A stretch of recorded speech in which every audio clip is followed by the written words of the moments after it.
Muy bien, amados hermanos, como les decía, estamos en una síntesis bíblica y ya hemos llegado básicamente a la penúltima etapa, es decir, estamos yendo por el libro de las epístolas de Juan, primera, segunda y tercera de Juan y Judas, y por lo tanto tenemos que ya poner el cronómetro. En estos momentos vamos a comenzar con el estudio bíblico y vamos a iniciar esta síntesis que a veces nos da tristeza porque no podemos ir por todos los detalles y la verdad que hay tanta riqueza para poder disfrutar que nos da un poquito de tristeza no poder atender particularmente algunos versículos que son realmente maravillosos. Comenzamos entonces con el libro o los libros que hoy nos convocan. Bueno, como siempre hemos ido poniendo algunos títulos en los distintos libros que hemos ido analizando en esta síntesis, y si podemos pensar en un tema, en algunos conceptos que arroja primera, segunda, tercera de Juan y Judas, podemos decir que esta es la batalla por la pureza de la fe. Y esto es muy importante, mis amados hermanos, porque muchas veces se escucha en el día de hoy que no es necesario hablar de doctrina. Pero la verdad es que básicamente en todo el Nuevo Testamento tú vas a ver a los apóstoles, vas a ver a Juan, a Santiago, a Pablo, a Pedro, a los distintos apóstoles hablar de la importancia de la doctrina. Quiero comenzar con nuestro análisis desde el libro de Judas, siendo este el primero cronológicamente. Si bien, por ejemplo, primero están los libros de Juan, pero quisiera comenzar con el libro de Judas y entender un poco el propósito del apóstol hablando acerca de los temas que él va a mencionar en este cortito libro, pero que es de tremenda bendición y que tiene una riqueza espiritual y doctrinal tremenda. Judas nos habla del propósito que él tiene de escribir esta carta, que de alguna manera fue cambiado por la contingencia, es decir, por la situación que él estaba viviendo. Y dice en Judas, verso 3, Judas tiene solamente un capítulo, dice el verso 3, amados, por la gran solicitud que tenía de escribiros acerca de nuestra común salvación, me ha sido necesario, dice Judas, escribiros exhortándoos que contendáis ardientemente por la fe que ha sido una vez dada a los santos. Ahora mira, para entender bien lo que la Reina Valera traduce desde el original, es interesante también pensar en otra traducción, cómo se plantea este primer pensamiento que Judas está arrojando como el propósito del libro. Dicen otras traducciones, sin embargo, nota el sin embargo allí, porque de alguna manera Judas nos está diciendo que él ha cambiado el primer propósito que tenía al escribir esta carta. El primer propósito que tenía Judas era hablarnos acerca de nuestra común salvación.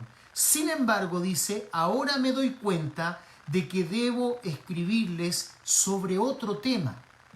Nota que al decir esto tan abiertamente, tan sinceramente, él está planteando una urgencia. ¿Te recuerdas lo que yo decía hace un rato atrás? Muchas veces las personas dicen, no me hables de doctrina.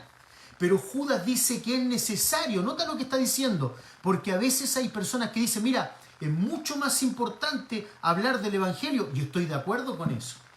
Es muy importante hablar del Evangelio. Y Judas quería hablarnos precisamente de nuestra común salvación. Hablarnos acerca de las verdades del Evangelio. Sin embargo, él dice, me es necesario tocar otro tema que es muy importante, dice Judas. Me es necesario escribiros acerca de otro tema. ¿Por qué? Porque había una amenaza tremenda de falsos maestros, falsos profetas que atacaban la sana doctrina. ¿Cómo define Judas los problemas que hacían peligrar de alguna manera la sanidad de la congregación? ¿Cómo los plantea? Bueno, en el versículo 4, él nos habla de estas personas que se habían introducido en la iglesia y que estaban haciendo peligrar la sanidad de la doctrina de la iglesia. Insisto, mis amados hermanos, que nadie te venda, por así decir, ese tónico falso que la doctrina no es necesaria. Nosotros vemos en todo el Nuevo Testamento no solo que es necesaria, es sumamente necesaria. Nota lo que dice el verso 4. Dice que estas personas son los que desde antes habían sido destinados para esta condenación, hombres impíos. Y nota lo que dice acá, que convierten en libertinaje la gracia de nuestro Dios. Un pequeño paréntesis allí. Nota la frase, la vuelvo a leer, que convierten en libertinaje la gracia de nuestro Dios. Y ese es uno de los grandes problemas cuando solamente predicamos el Evangelio, pero no hablamos de doctrina. Porque al no hablar de doctrina, no entendemos en qué consiste la gracia de Dios que está allí entregada en el Evangelio de Jesucristo. ¿Por qué murió Jesús? ¿Por qué Cristo entregó su vida por nosotros? ¿Simplemente para llevarnos al cielo? No, Él murió para pagar el precio de nuestros pecados con su sangre, pero también para transformar nuestra vida. Y para transformar nuestra vida es necesario que nosotros entendamos claramente lo que significa la gracia de Dios. Dice también Judas, y niegan a Dios, el único soberano, y a nuestro Señor Jesucristo. Particularmente en el original, la palabra Dios ha sido agregada, ¿cierto?, por unos manuscritos que no son tan considerados como los que simplemente ponen aquí y que niegan a Jesucristo, el soberano Señor. Es muy importante entender que cuando predicamos el Evangelio, predicamos también del Señor. Y el Señor quiere una transformación en la vida de aquellos que Él ha redimido. Dice el verso 8 al 10, quiero ir sintetizando. Dice también que estos individuos que van a entrar y que siempre entrarán hasta que el Señor arrebate a su iglesia, siempre estarán presentes este tipo de individuos. Dicen que estos individuos que dañan la doctrina pretenden recibir autoridad. Nota lo que dicen otras versiones, de sueños. Muchas veces vas a escuchar a estos individuos que dicen, yo soñé, ¿sabes qué? Yo tuve una visión. Y en realidad simplemente ellos son personas que se están ufanando de algo que nunca ha sucedido, que está simplemente allí en su imaginación. Y nota cómo tú los descubres, porque ellos generalmente, dice Santiago, estoy leyendo desde el verso 8 al 10, sintetizándolo, se burlan de la autoridad. ¿Quieres ver un falso profeta? ¿Quieres ver un falso maestro? Generalmente va a ser un rebelde, un contumaz que se burla de la autoridad. Dice que también se burla de los seres sobrenaturales. Específicamente, y en el contexto, es muy probable que Judas esté hablando de los ángeles caídos. ¿Tú has escuchado a esos pseudos maestros que a veces plantean el hecho de que vamos a aplastar a Satanás bajo nuestros pies? Y bendito sea el Señor, nosotros tenemos el Espíritu Santo y mayor es el que está en nosotros que el que está en el mundo. Pero nosotros no tenemos ninguna autoridad particular para hablar mal en contra de las potestades superiores, sino es en el nombre de Jesucristo. Es Jesucristo el que tiene autoridad y muchas veces estos falsos maestros se ufanan de tener una cierta autoridad contra el demonio. Yo lo aplasto bajo mis pies. Cuidado con eso, porque mira lo que dice en el verso 9 el escritor. Dice, ni siquiera Miguel, el ángel más poderoso, se atrevió a hacerlo. Mira lo que dice, con Satanás, y dijo, que el Señor te reprenda. ¿Notas? No hay ningún temor a los demonios, al diablo, porque mayor es el que está en nosotros. Hay gente que a veces le tiene temor a los demonios. Mira, déjame decirte algo, el Señor nos guarda de todo mal y el diablo no tiene ninguna potestad sobre nosotros.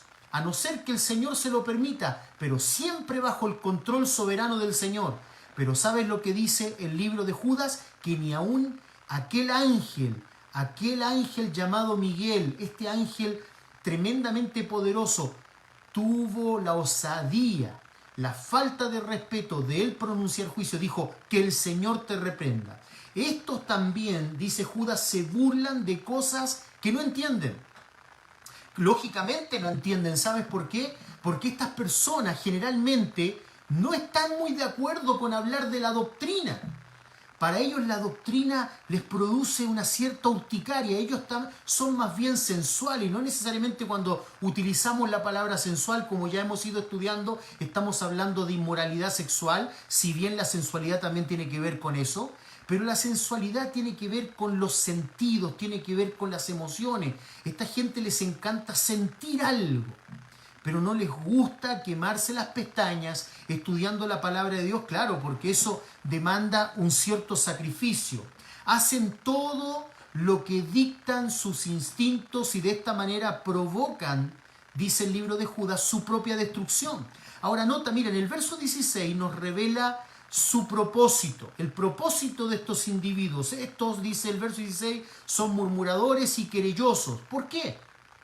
Nota esto, que las personas que murmuran dentro de la iglesia tienen un propósito. Y nunca es un propósito santo.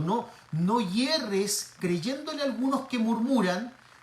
Hay algunos que murmuran y que no necesariamente son falsos maestros, pero la murmuración siempre tiene la misma raíz, el infierno, porque dañan la reputación de otros. Y en este caso, estos se quejan de todo, son querellosos, andan según sus propios deseos y cuya boca habla cosas infladas o, como traducen otras versiones, con mala intención, dice Judas. ¿Acerca de quién? Acerca de los apóstoles, de los líderes. ¿Por qué? Porque adulando a las personas buscan sacar provecho de ellos. ¿Qué está diciendo aquí Judas? Está diciendo que el propósito de estos falsos maestros es un propósito que busca su propio beneficio. Para buscar su propio beneficio tienen que aplastar a través de la murmuración a los demás y de esa manera entonces logran cautivar adulando a las personas, hablándoles cosas infladas, bonitas, que suenan bien al oído, que no tienen ningún peso doctrinal, con el propósito de sacar provecho. Ten cuidado con ellos. Ten cuidado con ellos. A través ahora de 3 ejemplos ilustrativos, el escritor advierte a la iglesia de las consecuencias que hay de escuchar a estos falsos maestros y de, por escucharlos, alejarnos de la doctrina correcta y del camino sano de la enseñanza bíblica. El primer ejemplo ilustrativo lo vemos en el versículo 5. Nota que el pueblo de Israel manifestó incredulidad. Esto lo dice también el libro de Hebreos. Ahora, en el contexto de Hebreos, está hablándole a través de este ejemplo a creyentes. Pero también puede haber apóstatas allí, dentro del grupo que salió de Egipto, que estuvo en una casa reunida donde pusieron la sangre en el dintel, la sangre del cordero en el dintel. Por cierto, habían personas, estaban los líderes de ese hogar que tenían fe, pero había muchas personas que se cobijaron bajo esa casa y el ángel pasaba donde encontraba la sangre del dintel. Por ende, muchas personas que realmente no tenían fe se fueron con el pueblo de Israel. Pero el escritor de Hebreos está apuntando a los creyentes. Obviamente, aquí también, teniendo un contexto general de la Biblia, teniendo una sana hermenéutica, tenemos que pensar también que Judas está exhortando particularmente, primero haciendo el ejemplo del pueblo de Israel, como lo hace el libro de Hebreos, a creyentes. Y le dice que el pueblo de Israel manifestó incredulidad. Como veíamos estudiando el libro de Hebreos, el manifestar incredulidad nos hace que no entremos en el reposo de la vida cristiana, de una vida de gozo, no de falta de lucha, porque al entrar a la tierra prometida ellos siguieron luchando, no de falta de lucha. Terminarán nuestras luchas cuando estemos con el Señor, pero esa falta de gozo que produce el reposo de la comunión con Dios de la vida cristiana. Y a veces hay personas que dicen, bueno, a mí no me interesa tener comunión con Dios, a mí me interesa ir al cielo. Por eso mira, a mí me dijeron que la salvación no se perdía, por lo tanto, déjame disfrutar un poco la vida. Si alguien piensa así, yo pondría dudas de su salvación.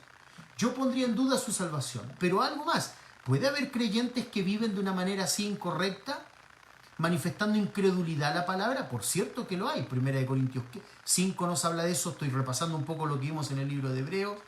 Hay creyentes que a veces parecen como si fueran verdaderos inconversos, pero son creyentes y serán salvos, pero serán disciplinados. Dice el libro de Hebreos, dice también el libro de Gálatas, dice también el libro de Corintios, serán disciplinados. Y el libro de Hebreos es enfático: si Dios os deja sin disciplina, siendo creyentes, entonces no sois hijos, sino bastardos.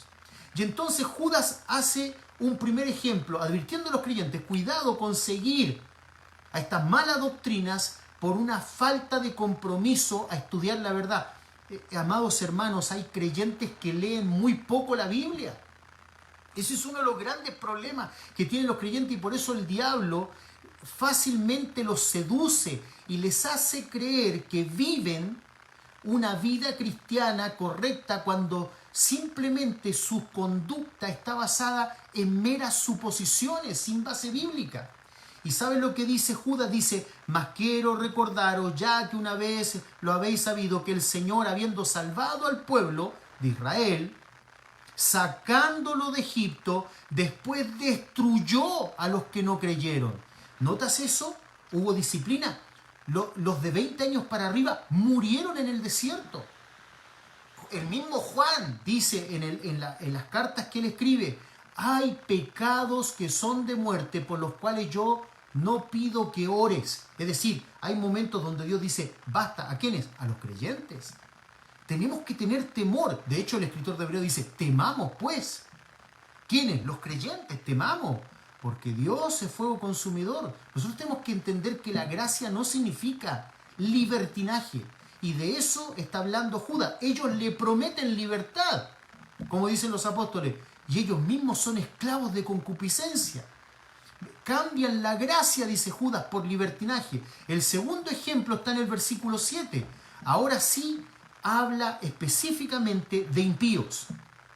En el primer ejemplo nos advierte de que podemos ser disciplinados por Dios. En el segundo ejemplo, que está en el versículo 6, habla de los ángeles, pero los ángeles apóstatas. Los ángeles no tuvieron oportunidad de redención. Claro, porque ellos son espíritu. Dios no puede morir en espíritu. Pero particularmente porque ellos presenciaban la gloria de Dios en el cielo. Y aún así nació en su corazón, en esas criaturas, el pecado, y fueron apóstatas. Fueron apóstatas y abandonaron. Y no hubo para ellos ningún tipo de oportunidad. Y nota lo que dice Judas, en el capítulo 6. Dice: y a los ángeles que no guardaron su dignidad, sino que abandonaron su propia morada, los ha guardado bajo oscuridad en prisiones eternas para el juicio del gran día. Esto también aparece en 2 de Pedro, capítulo 2, verso 4. Se hace alusión a ciertos ángeles, porque recuerda que Pablo en el capítulo 6 habla de esas potestades, ¿cierto?, que tienen distintos tipos de grados, por así decir. No tenemos tiempo para hablar de eso. Pero hay cierto grupo de ángeles que no anda suelto como los otros demonios. ¿Quién sabe por qué? Hay un misterio allí. Y hay muchas especulaciones respecto a eso. No quiero entrar en esas especulaciones, pero sí hay una realidad bíblica de que esos ángeles, particulares demonios, fueron desechados por Dios y están en un lugar particular, encerrados. No andan sueltos como otros demonios. Quizás serán sueltos, cuando estudiamos el libro de Apocalipsis, en el tiempo de la tribulación, cuando la iglesia sea arrebatada, quizás allí van a salir para poder desahogar toda su ira, utilizados soberanamente también por Dios, porque nada escapa del control de Dios. Pero dice que estos abandonaron su propia morada. ¿Ves? Abandonaron su propia morada, no guardaron su dignidad. Y obviamente estas expresiones apuntan específicamente a los falsos maestros que buscan su propio bien y desechan la gran dignidad que es servir al Señor. Y fueron encerrados bajo oscuridad, en prisiones eternas para el juicio del gran día. Ahora, tenemos entonces que por un lado hubo un grupo de creyentes, el pueblo de Israel, que fue disciplinado. Ojo con eso. Hubo un grupo de ángeles que fue desechado. Cuidado con eso, dice Santiago. Y en el verso 7 les habla de el pueblo de Sodoma y de Gomorra. Es decir, habla específicamente de los impíos. Por un lado están los creyentes que pueden ser seducidos. Por otro lado, en el ejemplo de los ángeles, son aquellos que de alguna manera, estando en la esfera de Dios o en la iglesia, son realmente apóstatas. Y por otro lado están los impíos también, como los de Sodoma y Gomorra. Dice, y las ciudades vecinas, los cuales de la misma manera que aquellos, habiendo fornicado e ido en pos de vicios contra naturaleza, es decir, estos falsos maestros son personas tremendamente impías, inmorales. Uno los mira y parecen piadosos, pero detrás de ellos hay mucha inmoralidad. Basta que mires la cara de aquellos que promueven falsas doctrinas y te darás cuenta que detrás de ellos se nota una carga tremenda de pecado en sus vidas y después se manifiesta cuando después se sabe de alguna de sus andanzas. Fueron puestos, por ejemplo, sufriendo el castigo del fuego eterno. Eso aparece en Génesis capítulo 18 y 19, es decir, fueron destruidos. Por un lado, entonces Judas nos dice, cuidado creyentes, porque podéis ser disciplinados. Cuidado, porque esos apóstatas, al igual que los ángeles, van a ser desechados. No los sigáis. Y por otro lado, está hablando aquellos que se resisten a abrazar a Cristo por la fe. Serán destruidos tarde o temprano. ¡Qué tremendo! Lógicamente el escritor dice, ay de ellos en el verso 11, porque han seguido el camino de Caín. Es decir, no tenemos tiempo para hablar mucho de esto, una religión inventada como la tenía Caín. ¿Te acuerdas que Caín quiso adorar a Dios a su manera? Por otro lado dice, y se lanzaron por lucro en el error de Balaam. ¿Te acuerdas la historia de Balaam? Que enseñó de alguna manera de qué forma se podía hacer caer al pueblo. Y lo hizo por dinero, despreciando lo más maravilloso que tiene un hombre, servir a Dios con integridad. Una religión interesada. Hay gente así, que está dentro de la iglesia, pero que simplemente tienen una religión interesada. ¿Qué es lo que me puedes dar? ¿Cuántos panes y peces me puedes dar para que yo esté aquí escuchándote? Principalmente los falsos maestros. Por un lado, entonces, tenemos una religión inventada como la de Caín, una religión interesada, y dice, y perecieron en la contradicción de Coré. Coré fue uno de los líderes de la rebelión contra Moisés, ¿te acuerdas? Contra Moisés y Aarón. Y la tierra dice que los tragó. Lo vemos en Número capítulo 16, verso 1 al 35. ¿Quiénes fueron estos? Insolentes en contra de las autoridades. Insolentes en contra de las autoridades. ¿Nota lo que está planteando aquí? Entonces el escritor de Judas, por un lado, él está planteando que podemos tener una religión inventada, podemos tener una religión interesada, como los falsos maestros. Puede haber eso en el corazón de un hombre y también un corazón que tiene una religión insolente, que se resiste a las autoridades. La contradicción es que no existe este tipo de acercamiento a Dios, no existe este tipo de adoración. Es solo una ilustración de rebeldía, mi amado hermano. Ojo con eso. Por eso que Judas cambió el propósito de su carta. Él quería hablar de cosas maravillosas tocante a nuestra salvación. Pero comienza a hablar del daño que produce la levadura de la mala doctrina. Es entonces que Judas les dice, pero vosotros, amados, tened memoria de las palabras que antes fueron dichas por los apóstoles de nuestro Señor Jesucristo, los que os decían, en el postrer tiempo habrá burladores que andarán según sus malvados deseos. Esto no es nuevo, dice Judas. Ya previamente fue advertido. Estos son los que causan divisiones, los sensuales. Nota ahí la palabra, los sensuales, los que andan tras su propio corazón, como algunos dicen en Facebook. ¿Has visto cuando algunos ponen en Facebook ahí, sigue tu corazón?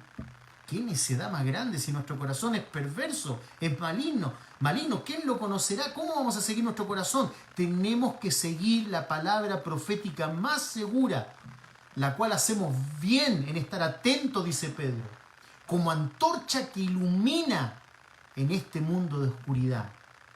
Estos son, dice el verso 19, estos son los que causan divisiones, los sensuales que no tienen el espíritu. ¿Nota? Está hablando de inconversos, apóstatas. Es decir, que dicen que tienen fe, pero no lo tienen, pero no tienen el espíritu. Ahora el verso 22, algunos que dudan, entonces dice Judas, convencerlos. Una mejor traducción sería, tener misericordia con algunos que vacilan, porque siempre dentro de la iglesia hay algunos que son como inconstantes, que van para aquí, para allá, que escuchan a los falsos maestros, quieren escuchar a veces lo que más les agrada a su corazón, y la palabra de Dios dice, no, mira, convéncelos.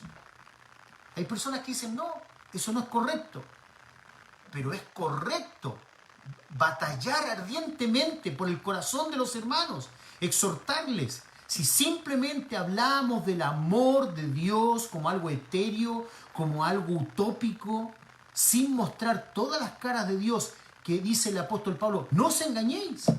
Dios no puede ser burlado. Todo lo que el hombre sembrar, eso segará. Los predicadores que solo hablan de las cosas, entre comillas, bellas, no muestran a Dios tal como Él es. Y por eso el escritor de Hebreos, volviendo allí, dice, temamos a Dios. Y una manera de hacer que las personas que están vacilantes sean convencidos es predicando ardientemente la sana doctrina. Verso 23, a otros salvad, arrebatándolos del fuego. Lo más probable es que aquí está hablando de algunos que básicamente no han entendido el mensaje de la salvación, están siendo seducidos, y dice, no te canses de predicar el evangelio. Y de otros tener misericordia con temor. Nota lo que dice, de otros tener misericordia. ¿No te ha pasado ver algunas personas que han venido a la iglesia? Yo recuerdo muy bien cuando alguien vino a la iglesia una vez y me dijo, mira, yo sé que todo lo que tú predicas lo veo aquí en la Biblia, pero yo no lo creo. Tened misericordia. Qué tristeza es escuchar a alguien decir algo como eso. Pero también dice tener temor, aborreciendo aún la ropa contaminada por su carne. ¿Te suena duro? No lo dije yo, lo dice Judas. El hermano menor del Señor. El hermano del Señor. Dice, aborreciendo aún la ropa contaminada por su carne. Dice un comentarista, al parecer, estas son personas que han dejado la comunión y ahora son parte del grupo apóstata. Hay que arrebatarlos del fuego. Hay que arrebatarlos del fuego. Como los ángeles que entraron a la ciudad de Sodoma y Gomorra y que agarraron a Lot y lo apuraron a tal punto que debe haber sido una gran lucha porque la mujer tenía tanto en su corazón Sodoma y Gomorra que no resistió el mirar atrás. Su corazón estaba pegado a ese lugar pecaminoso. Los ángeles tuvieron que arrebatarlos del fuego. Así también los siervos de Dios, los creyentes, debemos hacer eso. Orígenes, un erudito teólogo del siglo III después de Cristo, dijo en simples palabras esto del libro de Judas. Dijo, una epístola de pocas líneas, pero llena de las poderosas palabras de la gracia celestial. ¡Qué verdad más grande! ¡Qué verdad más grande! Y entonces llegamos a Juan, porque estamos en orden cronológico. Y Juan comienza a escribir sus cartas 20 a 25 años después, es decir, estaba desde un principio de la historia de la iglesia, avanzó la iglesia hasta el 60 después de Cristo y comenzó a haber cada vez más persecución esporádica, focalizada en distintos lugares, pero también por dentro de la iglesia surgían falsos maestros, es decir, la iglesia, como decíamos en el estudio anterior, estaba siendo atacada por fuera con tribulaciones y con persecuciones, y por dentro con falsos maestros. Y 20, 25 años después, cuando se estaba asomando con más fuerza el gnosticismo, es que Juan comienza a escribir sus cartas. Y dos de ellas breves también, pero muy importantes, enfrentando a los falsos maestros. Juan se encontraba en un momento en Éfeso y estaba ministrando a los hermanos de Asia Menor. Posteriormente, cuando escribe el libro de Apocalipsis, es llevado a reclusión a la isla de Patmos. Patmos era una isla rocosa el domingo cuando entremos a Apocalipsis vamos a hablar un poco de eso. Patmos era una isla rocosa, desértica, que servía como reclusorio. Los romanos utilizaban estas islas para meter allí algunos presos políticos. Y entonces, hablando de esto y de la opresión que estaban viviendo los cristianos por parte de Domiciano en el año 95 después de Cristo, hemos dejado a Judas más o menos por los años 60, estamos entrando a los años 90 después de Cristo, es decir, han pasado entre 20 y 25 años, ¿cierto? Y entonces, en el año 95, Eusebio, conocido como el padre de la historia eclesiástica, hablando de esos años, Eusebio es un historiador de más adelante, pero hablando de esos años y conocido como uno de los padres de la historia de la iglesia, escribe lo siguiente, cito textual: en esta persecución a la que Juan estaba enfrentando y el contexto de los hermanos que Juan escribe, ¿cierto? En primera, segunda, tercera de Juan, y él mismo estaba sufriendo allí recluido en Patmos.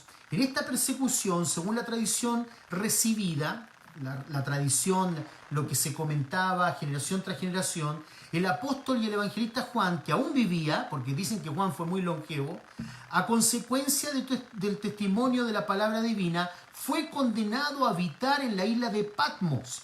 Y dice también Eusebio, dice también este historiador, pero después que Domiciano hubo reinado aproximadamente 15 años y Nerva le sucedió en el gobierno, el Senado romano decretó que aquellos que habían sido expulsados injustamente retornaran a sus hogares y les fuera restituidos sus bienes. Fue también entonces cuando el apóstol Juan, dice Eusebio, retornó del destierro, es decir, salió de la isla de Patmos y se estableció en Éfeso. Juan particularmente está hablando a los hermanos de Asia Menor. Juan está hablando a la iglesia de Éfeso. De ahí, por eso que después vemos allí en el capítulo 2 y 3 de Apocalipsis, no vamos a entrar en eso ahora, vamos a ver a Juan hablando principalmente a ese grupo de hermanos. Dios, a través de Juan, maravillosas las cartas de Juan, no tenemos tiempo para analizarlas, pero nos escribe acerca de la salvación a través de su evangelio, nos escribe acerca de la santificación del creyente a través de sus 3 epístolas, 2 de ellas muy breves pero muy ricas, y de la soberanía de Cristo a través del Apocalipsis: salvación, santificación, soberanía. Salvación a través de Cristo, el Evangelio de Juan; santificación, las 3 epístolas; y la soberanía del gran rey que se va a manifestar allí en el Apocalipsis. Mía es la venganza, dice el Señor. Mío es el día de la ira del Cordero. Ya vamos a entrar a eso el día domingo, si Dios así lo permite. Juan empieza sus epístolas atacando la médula de la herejía gnóstica. Los gnósticos incipientemente habían comenzado a molestar a la iglesia en un comienzo, pero después cada vez más fueron creciendo al punto que hubo muchos evangelios gnósticos, que son falsos evangelios, que promovían sus ideas, entre ellas, como ya hemos estudiado, amados hermanos, de que Cristo no podía haber venido en cuerpo, que Cristo era una emanación de Dios. Ellos decían, ¿cierto? Pablo ataca sus falacias y su falsa doctrina, principalmente en el libro de Colosenses. Y por eso Pablo exalta mucho la persona de Cristo, no como un ser creado, sino como el creador. Juan también hace lo mismo. Él cuestionando específicamente la médula del gnosticismo. Habla acerca de la identidad de Cristo, no tenemos tiempo para ahondar mucho, pero nota cómo comienza su primera epístola en el capítulo 1, verso 1, dice: lo que era desde el principio, lo que hemos oído, lo que hemos visto con nuestros ojos. Nota lo que dice Juan: nosotros lo vimos, fuimos testigos presenciales. Esto es muy importante, no tenemos tiempo para entrar porque muchos dudan de la paternidad de Juan de estas cartas, pero sin lugar a dudas es él el que la escribe. Y mira lo que dice después: lo que hemos contemplado. Esa palabra griega es una palabra que se puede traducir la expresión como examinar de cerca. Y nosotros examinamos de cerca. Y palparon nuestras manos. Esto es muy importante. De acuerdo a la teoría gnóstica, decían ellos que el cuerpo era intrínsecamente malo. Por lo tanto, Cristo no podía haber venido en cuerpo. ¿Te acuerdas cuando Juan comienza su evangelio? En el principio era el verbo, la palabra, y la palabra estaba con Dios y la palabra era Dios. Versículo 14, y la palabra, el verbo, Cristo, se hizo carne. Y los gnósticos tenían urticaria con ese concepto. Porque por un lado, los gnósticos, y por eso caían en tanto desenfreno, decían, el espíritu es lo importante. Nosotros tenemos un conocimiento de epignosis, es decir, de total conocimiento. Tenemos el secreto, decían ellos. Ojo con un libro que hace mucho tiempo anda por ahí dando vuelta y que algunos cristianos lo ven como un libro de enseñanza cristiana. El secreto es un libro impío, no es un libro cristiano. Cuidado con eso, porque algunos se confunden con algunas cosas precisamente por no entender la importancia de la sana doctrina. ¿Ves por qué estamos estudiando la sana doctrina? Ahora mira, ¿por qué para los gnósticos era tan terrible pensar que Cristo había venido en carne? Porque de alguna manera tenían el propósito de justificar sus malas acciones. ¿Ves? Por ejemplo, en un sentido los gnósticos habrían estado muy de acuerdo con decir comamos y bebamos que mañana moriremos, como los epicúreos. ¿Te acuerdas cuando Pablo dice, pues, como dicen los epicúreos, comamos y bebamos que mañana moriremos? ¿Por qué? Porque los gnósticos decían, el cuerpo no tiene ningún problema. Si el cuerpo satisface sus apetitos, el cuerpo es cuerpo. Lo importante es el conocimiento que tengamos de Dios. ¿Y sabe lo que le dice Juan? Dice, nosotros palpamos a Cristo. Los gnósticos llegaron a pensar que cuando Cristo murió, el espíritu de Cristo, que ellos decían era como una emanación de Dios, se fue cuando Cristo murió. No dice Juan, el Cristo resucitó. Para los gnósticos sería una aberración. ¿Cómo que Cristo resucitó? Si se escapó precisamente de ese cuerpo mortal, el cuerpo mortal, ¿no? Dice Juan, nosotros lo palpamos con nuestras manos. Vimos sus llagas, vimos su costado herido. Cristo resucitó. Dios se hizo hombre y el Dios hombre, 100% hombre y 100% Dios, está sentado a la diestra de Dios. Y nota lo que dice Juan, lo que palparon nuestras manos, tocante al verbo de vida. ¿Notas la resurrección cómo la conecta con la vida? La muerte no tuvo potestad sobre él. Cristo se levantó de entre los muertos. Cristo es vida. La muerte no puede retenerle. No pudo retenerle, dice Juan. Es una mala enseñanza la que ustedes están promoviendo. Hermanos, no se dejen influenciar por aquellos que denigran a Cristo o aquellos que no tienen una sana doctrina acerca del Evangelio.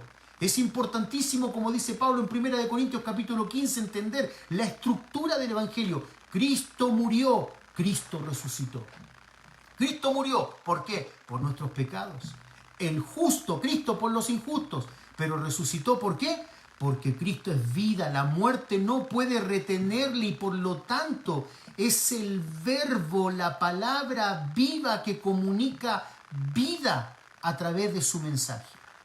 Por eso el libro de Hebreos dice, Dios habiendo hablado muchas veces y de muchas maneras, antiguamente nos habló por los profetas, ahora en este postrer tiempo nos ha venido a hablar a través del Hijo, o por el Hijo, o nos ha venido a hablar en el lenguaje Hijo.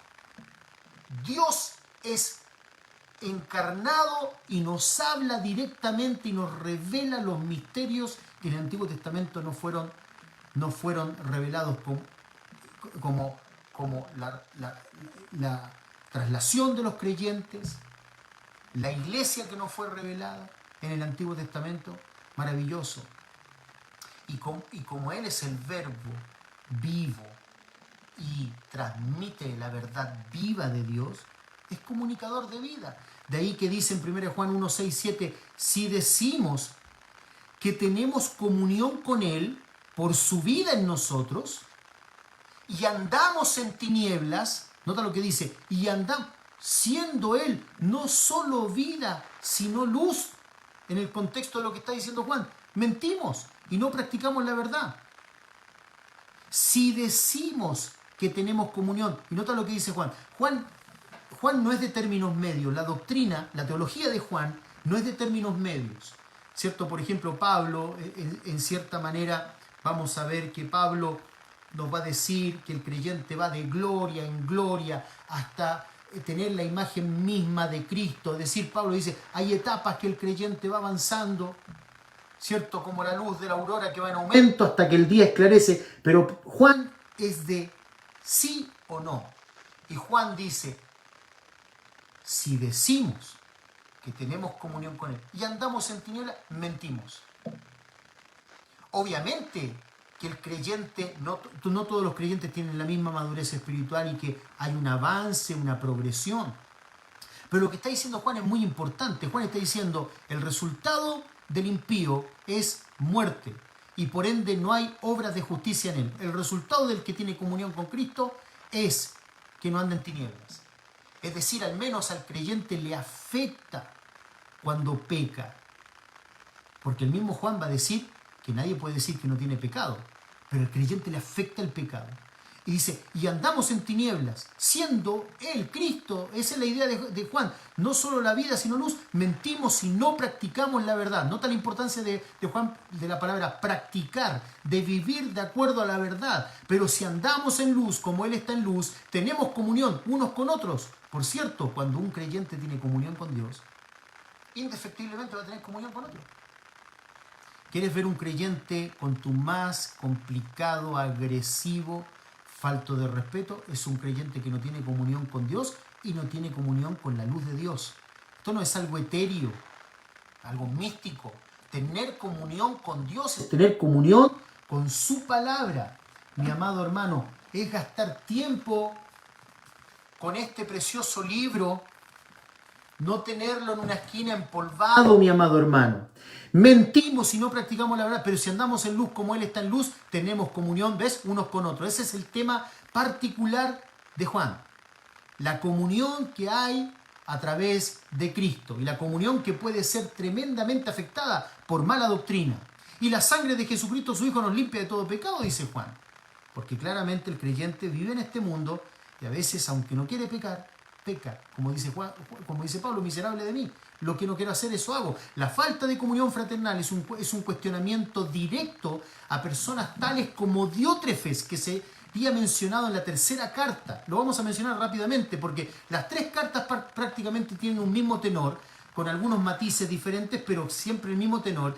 Y en tercera de Juan, en el verso 9 al 10, dice, si tú avanzas un poquito con tus hojitas allí, va a hablar precisamente acerca de esa falta de comunión como la que tenía Diótrefes. Yo he escrito a la iglesia, pero Diótrefes, el cual le gusta tener el primer lugar entre ellos, no nos recibe.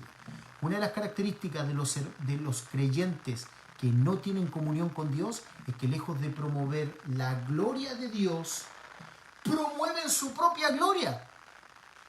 Les encanta que los alaben, les encanta que les agradezcan por lo que hacen. Pero un creyente que tiene comunión con Dios no le interesa esas cosas. Él hace lo que tiene que hacer porque ama a Dios. Ama a Dios, su obra, su palabra y ama a los hermanos.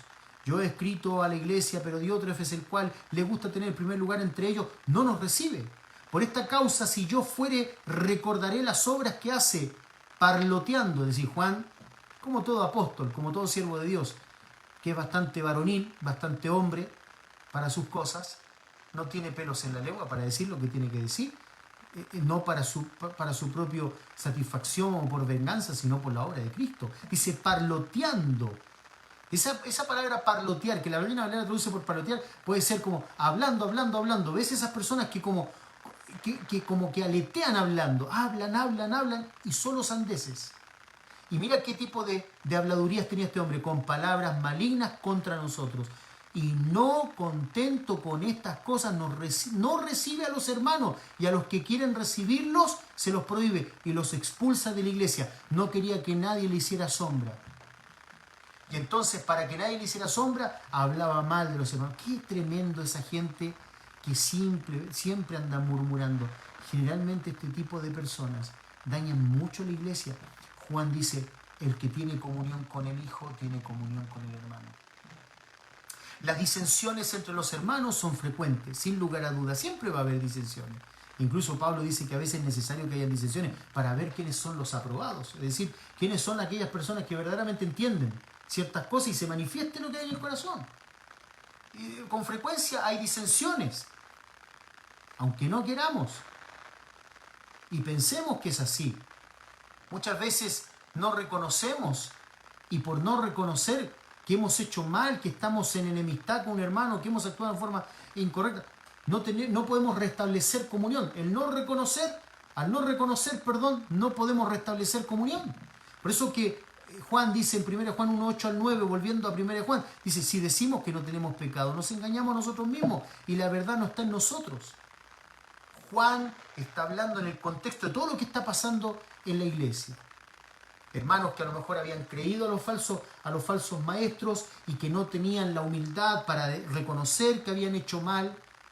Algunos que se habían dejado disuadir por los falsos maestros y que por ende ahora tenían discusiones entre ellos, había complicación, falta de comunión entre ellos.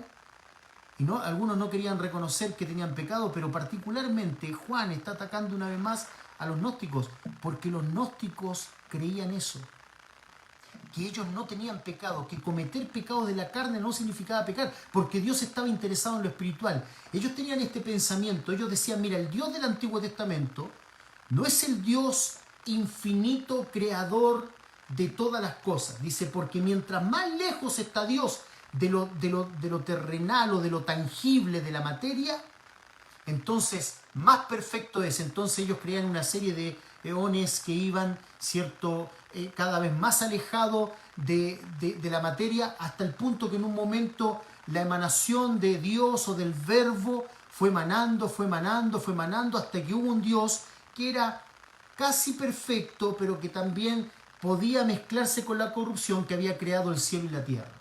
Porque ellos estaban seguros que todo lo que era materia, todo lo que era cuerpo, intrínsecamente era malo. Por lo tanto, ellos no creían tener pecado, porque decían, en nuestro conocimiento de Dios, en el conocimiento que tenemos de la doctrina, nosotros somos perfectos. Y entonces Juan dice, si decimos que no tenemos pecado, ¿notas el contexto? Nos engañamos a nosotros mismos y la verdad no está en nosotros. Si confesamos nuestros pecados, Él es fiel y justo para perdonar nuestros pecados y limpiarnos de toda maldad. ¿Ves en el contexto de la doctrina? Él está diciendo, Juan, utilizando la palabra homologeo, homo, mismo, logeo, decir lo mismo, lo que está diciendo, si decimos lo mismo que Dios dice, tocante a nuestras faltas, tocante a lo que tiene que ver con la doctrina, porque a veces podemos pecar, no necesariamente con pecados de sensualidad, inmoralidad, mentira, muchas veces pecamos por creer que es correcto hacer algo, y la verdad es que estamos haciendo algo en contra de la verdad de Dios. Nosotros somos responsables de lo que dice la Biblia. Por eso debemos leerla. No vamos a poder tener esa excusa cuando lleguemos al cielo. Es que yo no estudié la Biblia. ¿Sabes qué? Cuando venían los estudios bíblicos el día miércoles, cuando venían los estudios bíblicos el día domingo, mira, es que yo estaba tan cansado que no quería estudiar. Dios te va a pedir cuenta, porque tú eres responsable de la verdad de Dios, de la doctrina de Dios. Todo esto entonces parecía estar como desconectado. Juan está hablando de los falsos profetas, por un lado, y por otro lado está hablando de la comunión entre los hermanos, pero está todo conectado. Los gnósticos pensaban que no tenían pecado.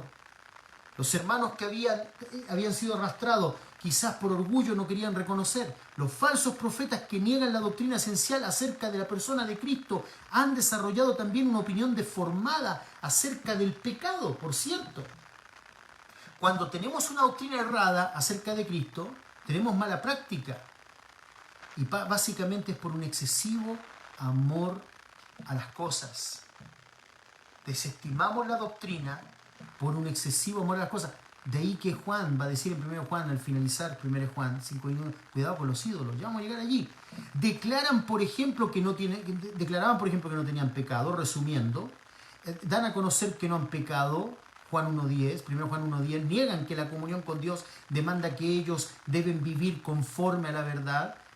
Los falsos profetas no practican la verdad, capítulo 1, verso 6.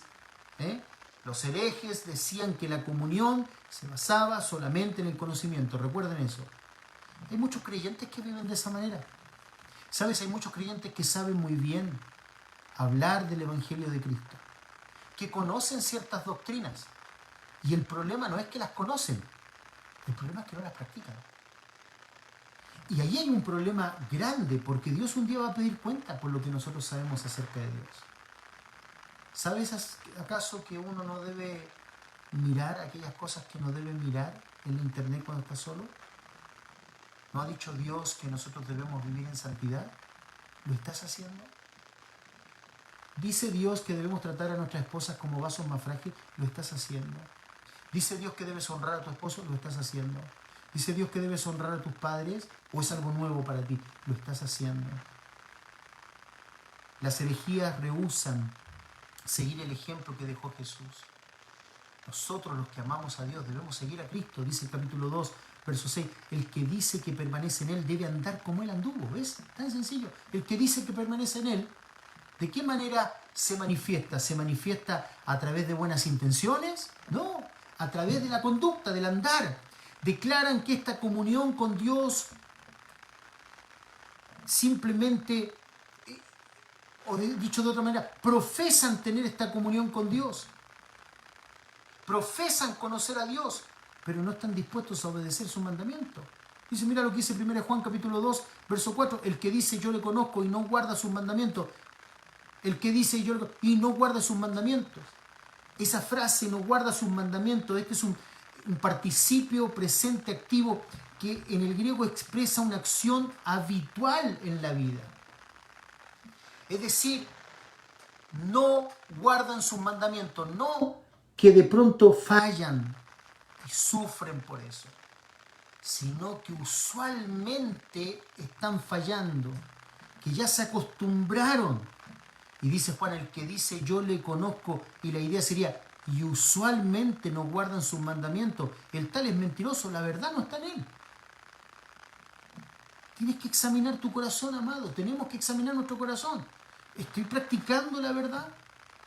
¿O tú tienes más bien un deseo constante hacia el pecado en vez de un deseo hacia Dios? ¿Ves? Juan dice, si alguno dice que no tiene pecado, le hace el mentiroso. Si confesamos nuestros pecados, Él es fiel y justo para perdonarnos. Por cierto, esa es la batalla constante del creyente. Pero eres tú alguien que, llamándose creyente, más bien disfrutas con el pecado. ¿Estás constantemente aferrado al pecado? Luego lo expresa de la manera positiva, en 1 Juan 2:5. Pero el que guarda la palabra, verdaderamente el amor de Dios se ha perfeccionado. Por esto sabemos que estamos en Él. ¿Por qué sabemos que estamos en Él? Porque guardamos su palabra. Su palabra no nos es, como a muchos, irrelevante, sino que es muy relevante. Alguien dijo, la obediencia es un aspecto crucial de la verdadera fe. La obediencia es un aspecto crucial de la verdadera fe. Este es el mensaje de Juan, de Santiago, de los apóstoles, de quienes conocen a Dios. Una manera de ver si el amor de Dios se ha perfeccionado en nosotros es ver cuánto le amamos a Él en comparación con cuánto amamos a nuestros ídolos. Sopesa eso en tu corazón. ¿Amas más a tus ídolos o a Dios? Pueden haber muchos ídolos. Quizás tu ídolo es el día domingo, en vez de asistir a la iglesia, adorar a Dios, el deporte. Eso puede ser un ídolo. Quizás las redes sociales.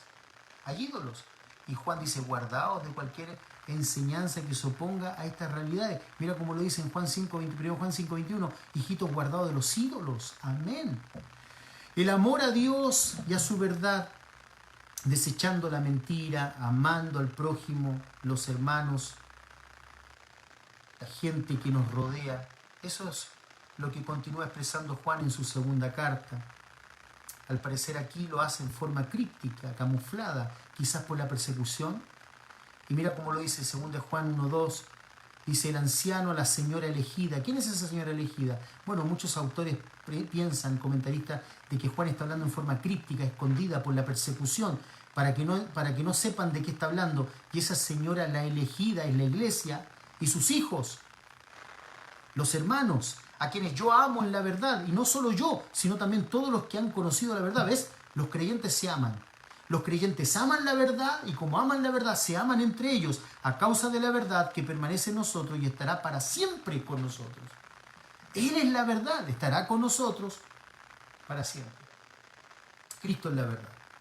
Luego, una vez más, la exhortación en 2 de Juan 6:8, y este es el amor, que andemos según su mandamiento. Este es el mandamiento, que andéis en amor como vosotros habéis oído desde el principio, porque muchos engañadores han salido por el mundo que no confiesan que Jesucristo ha venido en carne. ¿Ves? Juan continúa con el tema en la segunda carta. Juan va terminando sus exhortaciones de sus 3 epístolas con un consejo práctico.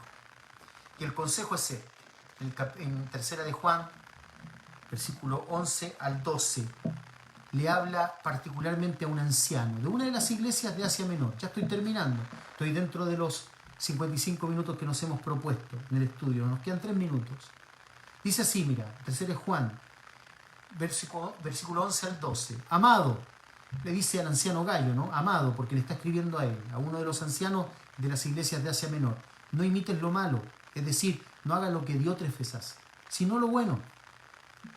Todos tenemos de alguna manera que entender que debemos mirar a Cristo y también debemos mirar el ejemplo de aquellos hermanos que hacen lo correcto. Desde el pastor, los diáconos, los miembros que asisten a la iglesia, todos debemos seguir a Cristo. Él es nuestra cabeza, no es el pastor, no es el anciano, no son la mesa de diáconos.